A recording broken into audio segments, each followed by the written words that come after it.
ஓம் சைராம், ஜெய் சைராம். என் அன்பின் பிரியமே, எல்லாவற்றையும் உன் தந்தையான நானே பார்த்து கொள்கிறேன். நீ என்னை மட்டும் பார் என் குழந்தையே. உனக்குள்ள எந்த பிரச்சனையும் அந்நியர் கண்களுக்கு தெரியாமல் இருக்கட்டும். உன்னை புத்துணர்வு படுத்து. நான் ஒரு முறை தந்த வாக்குறுதியை மறுமுறை திருத்த மாட்டேன். சொன்னால் சொன்னதுதான். நீ ஜெயிக்கப் போகிறாய் குழந்தையே. உன் பிரச்சனைகள் அனைத்தும் தீரப்போகிறது. உன் வாழ்வு மீண்டும் திரும்பும் என்று ஒரு முறை சொன்னேன் அல்லவா? அதையே மீண்டும் சொல்வேனே தவிர ஒருபோதும் மாற்றி சொல்ல மாட்டேன். நான் பொறுமையாக இரு என்று சொல்வதை நீ கொஞ்சம் புரிந்து கொள். பொறுமை என்பதை சோம்பேறித்தனம் என எண்ணி விடாதே. சோம்பல் உள்ளவர்கள் எதை விரும்பினாலும் கிடைக்காது. எச்சரிக்கையாக இருந்து நடை போடுவதும், அக்கம் பக்கத்து விஷயங்களை கவனித்து அதற்கேற்ப உன்னை உற்சாகத்தோடு தயார்படுத்தி கொள்ள அமைதி காப்பதே பொறுமை. நான் என் பிள்ளைகளுக்காகவும் பிள்ளைகளின் பிள்ளைகளுக்காகவும் அவர்களின் உடைமைகளுக்காகவும் நியமிக்கப்பட்டு இருக்கின்ற காவலாளி. அவர்கள் நலனை மட்டுமே நாடுகிற நண்பன் நான். என்னை மீறி எதுவும் உன்னை சேதப்படுத்தாது. பயப்படாதே, நீ கலங்காதே. நாம் 9 வார விரதம் இருக்கலாமா? சப்தாகம் செய்யலாமா? நேர்ந்து கொள்ளலாமா? என் தந்தையை போய் சென்று பார்த்து வரலாமா? என்ன செய்தால் என் கஷ்டம் தீரும் என்று நீ யோசிக்கவே வேண்டாம். நீ எதையும் செய்ய தேவையில்லை. உன் தாயான உன் தந்தையான என்னை உற்று பார்த்து கொண்டு இருந்தால் போதும். நான் உனக்கு நல்லதொரு வாழ்வை தருவேன்.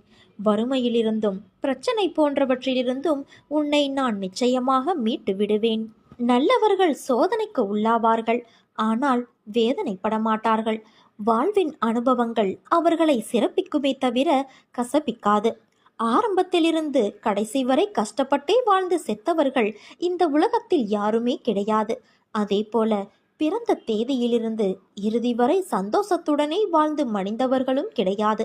கஷ்டப்படுகிறவர்களுக்கு, துன்பம் அனுபவித்தவர்களுக்கு ஆண்டவன் ஒரு நாளும் உதவாமல் போக மாட்டான். எப்பொழுதுமே கஷ்டப்படட்டும் என்று யாரையும் ஆண்டவன் அப்படியே விட்டுவிடவும் மாட்டான். விதிக்கப்பட்ட தடைக்கற்கள் தரும் பாடங்களே போராட்டங்களிலும் மன வலிமை தரும். சோதனைகள் என்பது மனோதிடத்தை அதிகரிக்க உதவும்.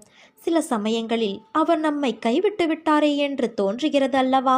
ஏனென்றால் நாம் அவரை காண முடிவது இல்லை. சோதனை வேளைகளில் நாம் காண முடியாதவாறு அவர் நம்மோடே இருக்கின்றார். அவருடைய கண்கள் எப்போதும் நம்மை நோக்கியே இருக்கின்றது. கடவுளை நம்பு. அவர் நல்லவர்களை ஒருபோதும் கைவிட மாட்டார். நம்பிக்கையோடு காத்திருக்கும் என்னுடைய பக்தி தூய்மையானது. நிச்சயமாக உங்களுடைய அருளால் நான் நினைத்தது நடக்கும்.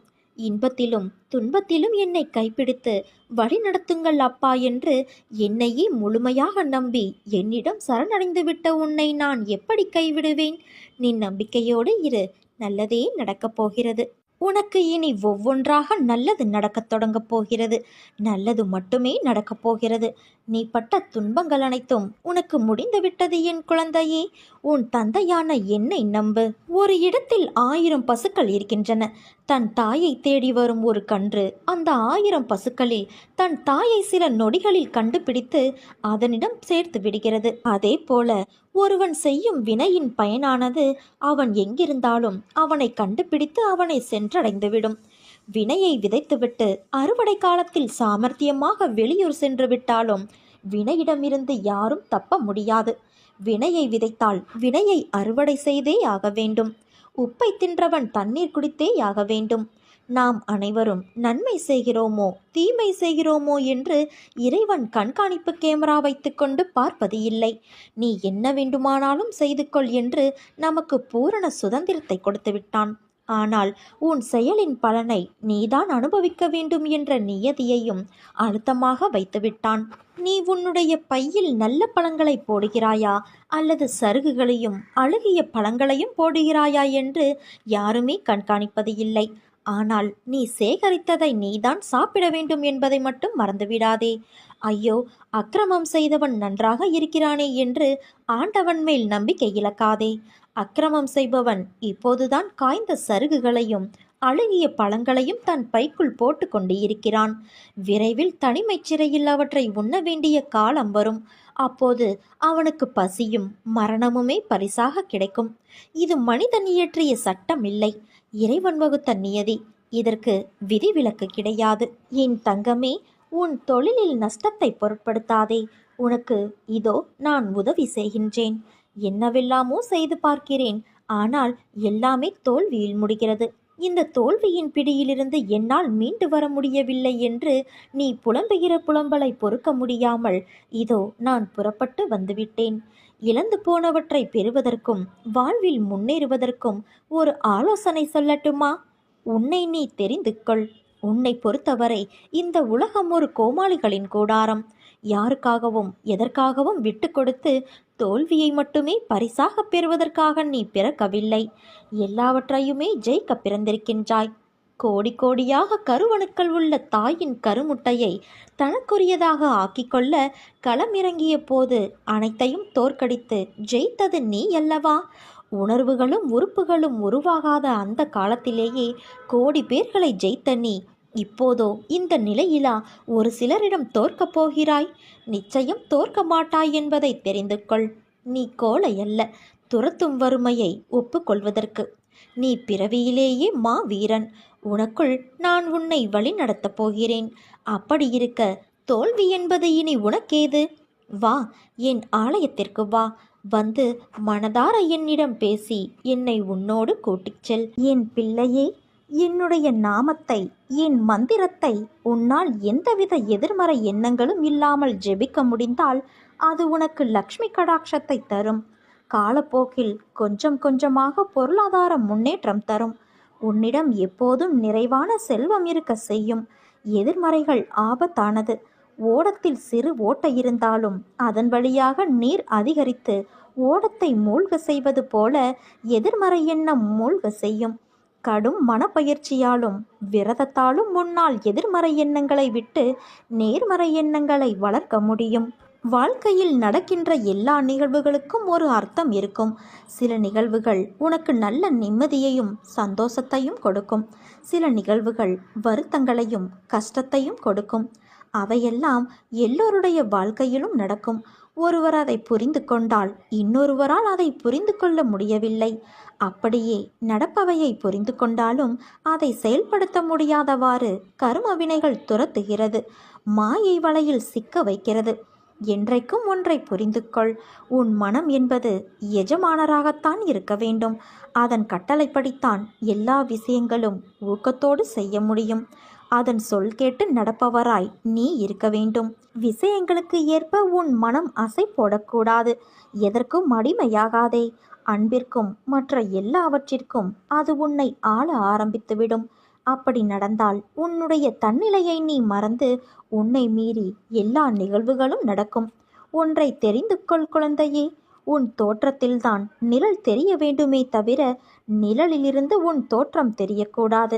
ஒரு அடி உள்ள நூல் சிக்கலானால் அதை எளிதில் களைத்து விடலாம். ஆனால் உன் வாழ்க்கையிலோ நூலின் கண்டுகளே சிக்கலாக உள்ளது. அதை நான் எப்படி அறியாமல் இருப்பேன்? இவ்வளவு நாளும் சிக்கலை விடுவிக்கத்தான் நான் கருமாக்களோடும் மாயையோடும் உன் வாழ்க்கையையும் உன்னை சுற்றி இருப்பவர்களையும் மீட்க போராடி வருகின்றேன். அந்த நூலில் நீ மட்டும் தனியாக மாட்டிக்கொள்ளவில்லை. உன்னை சார்ந்தவர்களும் உள்ளார்கள். அதனால் பயப்படாதே. அந்த சிக்கலை அவிழ்க்க உள்ள நுட்பங்கள் உன் கண்களுக்கு புலப்படும் போது பயந்தால் அது உன் கண்களுக்கு தெரியாமலே போய்விடும். அதனால் நீ பொறுமை காக்க வேண்டும். ஒவ்வொரு சிக்கல்களையும் நீ அவிழ்க்கும் போதுதான் உன்னை மனதில் கோணலான சிந்தனைகள் இடம் பிடிக்கின்றது. இவை அனைத்தும் தடம் தெரியாமல் உன் வாழ்க்கையின் நிம்மதியை கெடுத்ததற்கு ஓட ஓட நான் விரட்டியடிப்பேன். என்றைக்கும் நிழல் அதிக வெளிச்சத்திலும் தெரியவில்லை. இருள் மட்டுமே சூழ்ந்த இடத்திலும் தோன்றுவது இல்லை. வாழ்க்கை அதிகம் வெளிச்சம் என சொன்னதில் சந்தோஷத்தையும் இருளில் என சொன்னதில் கஷ்டங்களையும் நான் கூறுகின்றேன். அந்த நேரத்தில் சற்றே அந்த சூழ்நிலைகளிலிருந்து வெளியே வா. மன அமைதி கிடைக்கும். அப்போது பார், உன் நிழல் தெரியும். அது உனக்கான முடிவை எடுக்க என் சாயலாய் அந்த நிழலில் உனக்கு நான் எப்போதும் உதித்து கொண்டே இருப்பேன். உன்னை யார் என்ன குறை கூறினாலும் அதை பற்றி கவலைப்படாதே. அனைத்தும் அறிந்தவன் நான். வீணாக உன் மனதை குழப்பிக்கொள்ளாதே குழந்தையே. உனக்கு தீங்கு நினைப்பவர்களை நான் பார்த்து கொள்கிறேன். நீ நிம்மதியாக இரு. நம்பிக்கையோடு இரு. நல்லதே நடக்கும். உன் விரலே உன் கண்ணை குத்தியது போலத்தான் உன்னோடு இருப்பவர்கள் உன்னிடம் நடந்து கொள்கிறார்கள். அன்பாக இருக்கும்போது ஒரு விதமாகவும், ஆத்திரத்தில் ஒரு முகமாகவும் இரு முகமூடியிட்டு நடக்கிறார்கள். வெளுத்ததெல்லாம் பால் என்பது போல நீ அவர்களை ஒவ்வொரு முறையும் நம்பி ஏமாறுகிறாய். மனிதர்களின் மீது அதீத அன்பு பற்றினால் நீ ஏற்கனவே பட்ட துன்பங்கள் ஏராளம். கிடைக்கும் நேரத்தில் என் நாமத்தை ஜெபித்து உனக்குள் என்னை தேட முயற்சி செய். உன் மனம் அமைதியடையும், நிம்மதி அதிகரிக்கும். கடமை வேறு, அதீத பற்று வேறு. இரண்டுக்கும் உள்ள வித்தியாசங்களை புரிந்து கொள். கடமையை அமைதியாக செய்து வாழ்வை கடக்க முயற்சி செய். நல்ல வினைகளை சேர்த்து கொண்டு வா. மனசஞ்சலம் அடிக்கடி தோன்றினால் மனத்தெளிவு இருக்காது. எடுக்கின்ற முடிவுகள், போகின்ற பாதை என எதுவும் சரியாக இருக்காது. அதனால் எப்போதும் குழப்பத்தில் இருக்க வேண்டியிருக்கும். இதை முதலில் நாம் மாற்ற வேண்டும். இதற்கு அற்புதமான ஒரு உபாயத்தை நான் கூறுகிறேன். முதலில் உன் மனதை ஏதாவது ஒன்றின் மீது செலுத்து. உனக்கு எதன் மீது அதிக பிரியம் உண்டோ அதன் மீது மனதை செலுத்து. அப்போது மனம் குவிய ஆரம்பிக்கும். உன் பிரச்சனைகள் தீர்ந்துவிடும். நீ என் மீது உன் மனதை செலுத்தினால் போதுமானது. நான் இறக்கப்பட்டு உன் மனதை அமைதி நிலைக்கு கொண்டு வந்து விடுவேன்.